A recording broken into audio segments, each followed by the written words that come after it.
আজকের পৃথিবীতে শিশুরা শুধু স্কুলে পড়াশোনা, খেলাধুলা বা অবসর সময় কাটানোর জন্যই পরিচিত নয়, বরং প্রয়োজনে তারাও রাস্তায় নেমে প্রতিবাদ করতে পারে। রহস্যগিরিতে আজ আমরা জানব 2018 সালে বিশ্বের শিশুরা কিসের প্রতিবাদে রাস্তায় নেমেছিল। একসময় তাদের জীবন ছিল খেলার মাঠ, পাঠ্য বই এবং পরিবারের উষ্ণ ছায়ার মধ্যে সীমাবদ্ধ, কিন্তু এখন তারা দাঁড়িয়েছে এমন এক যুগে যেখানে গ্রিনহাউস গ্যাসের বাড়তি নিঃসরণ, বৈশ্বিক তাপমাত্রা বৃদ্ধি, সমুদ্রপৃষ্ঠের উচ্চতা বৃদ্ধি, ক্রমবর্ধমান বন উজাড় এবং বিলুপ্তির পথে বন্যপ্রাণী সবকিছুই তাদের জীবনের প্রতিদিনের বাস্তবতা হয়ে দাঁড়িয়েছে। তারা দেখছে কিভাবে ঋতুচক্র বদলে যাচ্ছে, শীত কমে যাচ্ছে, গ্রীষ্ম দীর্ঘতর ও তীব্রতর হচ্ছে, বর্ষা অনিয়মিত হয়ে উঠছে, আর এই সব পরিবর্তন মানুষের জীবন ও জীবিকায় গভীর প্রভাব ফেলছে। 2018 সালে সুইডেনের মাত্র 15 বছর বয়সী কিশোরী গ্রেটা থানবার্গ একা বসে সুইডিশ পার্লামেন্টের সামনে স্কুল স্ট্রাইক ফর ক্লাইমেট আন্দোলন শুরু করেছিলেন। হাতে ছিল একটি সাদামাটা বোর্ড, জলবায়ুর জন্য স্কুল ধর্মঘট। তার এই একক প্রতিবাদ বিশ্বজুড়ে এক নতুন অধ্যায়ের সূচনা করল। কয়েক মাসের মধ্যে বিভিন্ন দেশের স্কুল শিক্ষার্থীরা তার পথ অনুসরণ করে নিজ নিজ শহরের রাস্তায় নেমে এলো। গড়ে উঠল ফ্রাইডেজ ফর ফিউচার নামের বিশ্বব্যাপী আন্দোলন। এর সঙ্গে যুক্ত হল যুক্তরাষ্ট্রের সানরাইজ মুভমেন্ট, যুক্তরাজ্যের এক্সটিংকশন রেবেলিয়ন ইউথ এবং আরও অনেক স্থানীয় ও আন্তর্জাতিক সংগঠন, যারা সবাই এক কণ্ঠে বলছে জলবায়ুর জন্য অবিলম্বে পদক্ষেপ নিতে হবে।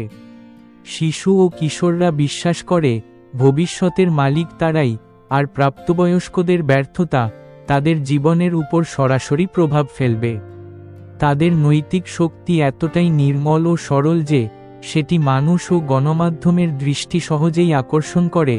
সোশ্যাল মিডিয়ায়, টেলিভিশনে, এমনকি নীতি নির্ধারকদের বৈঠকেও তাদের বক্তব্য আলোচনার কেন্দ্রবিন্দুতে পরিণত হয়।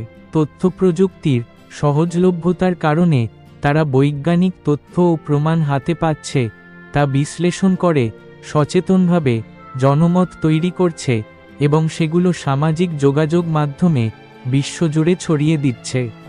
অনেক শিশুই জলবায়ু পরিবর্তনের সরাসরি প্রভাব নিজের চোখে দেখছে।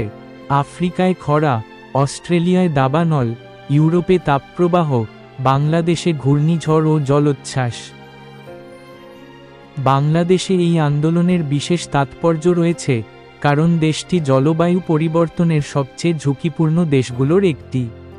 উপকূলীয় অঞ্চলের শিশুরা প্রতিনিয়ত ঘূর্ণিঝড়ে বাড়িঘর হারাচ্ছে, সমুদ্রপৃষ্ঠের উচ্চতা বৃদ্ধিতে জমি হারাচ্ছে, নোনা পানির কারণে চাষাবাদ ও পানীয় জল সংকটে পড়ছে, আর নদী ভাঙ্গনে স্থানান্তরিত হতে বাধ্য হচ্ছে।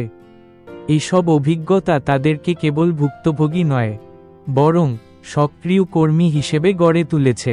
খুলনার একদল কিশোর কিশোরী কোস্টাল ইউথ নেটওয়ার্ক গঠন করে নাটক, গান, কবিতা ও সচেতনতামূলক প্রচারণার মাধ্যমে মানুষের কাছে বার্তা পৌঁছে দিচ্ছে, আমাদের ভবিষ্যৎ রক্ষা করুন।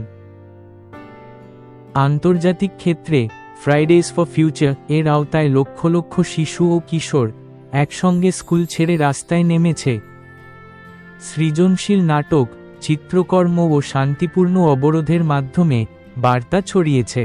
এসব আন্দোলনের ফলে উল্লেখযোগ্য সামাজিক ও রাজনৈতিক প্রভাব পড়েছে।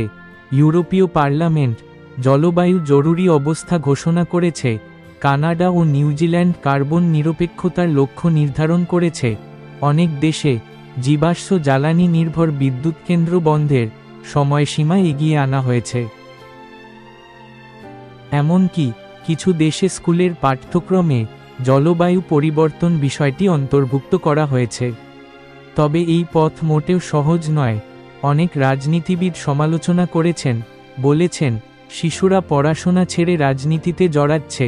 সোশ্যাল মিডিয়ায় ট্রলিং, মানসিক চাপ এবং দীর্ঘমেয়াদী প্রাতিষ্ঠানিক পরিবর্তনের ধীরগতি সব মিলিয়ে তারা নানান চ্যালেঞ্জের মুখোমুখি হচ্ছে। আজ পদক্ষেপ না নিলে আগামীকাল কিছু করার সুযোগ থাকবে না।